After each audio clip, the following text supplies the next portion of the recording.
Hello സുഹൃത്തേ, ഇത് നിങ്ങളുടെ വചന ചങ്ങാതി. ഇന്ന് ഡിസംബർ 2 ചൊവ്വ. നമ്മൾ ധ്യാനിക്കുന്ന വചനഭാഗം വിശുദ്ധ യോഹന്നാൻ അറിയിച്ച സുവിശേഷം 1-ാം അധ്യായം 1 മുതൽ 8 വരെയുള്ള തിരുവചനങ്ങൾ. വചനം മാംസമായതിനെ കുറിച്ച് യോഹന്നാൻ പറയുന്ന കാര്യങ്ങളാണ്. അതിൽ ശ്രദ്ധേയമായ ഒരു കാര്യം 4ഉം 5ഉം വചനങ്ങൾ. അവനിൽ ജീവൻ ഉണ്ടായിരുന്നു, ആ ജീവൻ മനുഷ്യരുടെ വെളിച്ചമായിരുന്നു.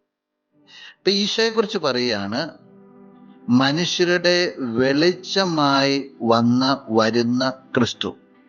എന്നിട്ട് ഈ വെളിച്ചത്തിന്റെ പ്രത്യേകത, 2 പ്രത്യേകതയാണെന്ന് പറയുക. ഒന്ന്, ഇരുളിൽ പ്രകാശിക്കുന്നു. 2, അതിനെ കീഴടക്കാൻ ഇരുളിന് കഴിഞ്ഞില്ല. നീ വിശ്വസിക്കുന്ന നിന്റെ ക്രിസ്തു നിന്റെ ജീവിതത്തിലേക്ക് വെളിച്ചമായി വരുന്നു. അതേറെ പ്രതീക്ഷ നൽകുന്നതാണ്. ഇനി നിനക്ക് ഗ്യാരണ്ടി നൽകുകയാണ്, ഈ വെളിച്ചം ഇരുട്ടില് പ്രകാശിക്കും. ജീവിതത്തിന്റെ ഏത് അന്ധകാരത്തിലും നിന്റെ ക്രിസ്തു നിന്റെ ജീവിതത്തെ പ്രകാശിക്കും എന്ന് മാത്രമല്ല, ഒരു അന്ധകാരത്തിനും ഒരു അന്ധകാര ശക്തികൾക്കും ഈ പ്രകാശത്തെ കീഴടക്കുവാനായിട്ട് സാധിക്കത്തില്ല. സുഹൃത്ത്, നീ ഏതെങ്കിലും സങ്കടാവസ്ഥകളിലാണെങ്കിൽ, നിന്റെ ജീവിതത്തിൽ ഏതെങ്കിലും പ്രതിസന്ധികൾ ഉണ്ടെങ്കിൽ, ജീവിതമൊക്കെ തകർന്നു മടുത്തു എന്നൊക്കെ തോന്നുന്നുണ്ടെങ്കിൽ, തലയൂരാൻ പറ്റാത്ത ഒരു പ്രശ്നം നിന്റെ ജീവിതത്തിലോ സമൂഹത്തിലോ കുടുംബത്തിലോ നീ അനുഭവപ്പെടുന്നുണ്ടെങ്കിൽ, ഒന്ന് നീ ചിന്തിച്ചോളണം, ഇതൊന്നും ഒന്നിൻ്റെയും അവസാനമല്ല. ഇതിൻ്റെ മേലെ പ്രകാശം തരുന്ന ഒരു ക്രിസ്തു നിനക്കുണ്ട്. ആ പ്രകാശത്തെ ഇല്ലായ്മ ചെയ്യാൻ ഇപ്പൊ നിനക്ക് ജീവിതത്തിൽ അനുഭവപ്പെട്ടുകൊണ്ടിരിക്കുന്ന ഇരുട്ടിന് സാധിക്കത്തില്ല.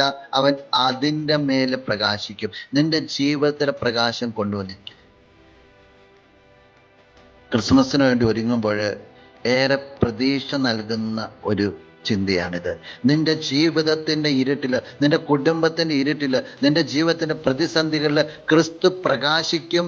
ആ ക്രിസ്തുവിനെ പരാജയപ്പെടുത്താൻ ആർക്കും സാധിക്കത്തില്ല എന്നുള്ളത്. പിന്നെ നീ എവിടെയാ അധൈര്യപ്പെടേണ്ട കാര്യങ്ങളുള്ളത്? എവിടെയാ നിന്റെ ധൈര്യം ചോർന്നു പോകേണ്ട അവസ്ഥയുള്ളത്? എവിടെ നീ ഡിമ്മാവേണ്ട അവസ്ഥയുള്ളത്? കാരണം നിനക്കായിട്ടൊരു പ്രകാശം ഇതാ നിന്റെ ഒപ്പമുണ്ട്. നിന്നെ പ്രകാശിപ്പിക്കുവാൻ, നിനക്ക് പുതിയ പ്രതീക്ഷ തരുവാൻ, നിന്നെ ധൈര്യപ്പെടുത്തുവാൻ. ആ ക്രിസ്തുവിനെ നീ വിശ്വസിക്കും. നമുക്ക് പ്രാർത്ഥിക്കാം. എൻ്റെ സ്വർഗീയ ചങ്ങാതി, എന്നെ കേൾക്കുന്ന ഈ ചങ്ങാതിയെ സമർപ്പിക്കുകയാണ്. ജീവിതത്തിൽ നീ വെളിച്ചമായിട്ട് കൂടെ ഉണ്ടെന്നുള്ള ബോധ്യം എൻ്റെ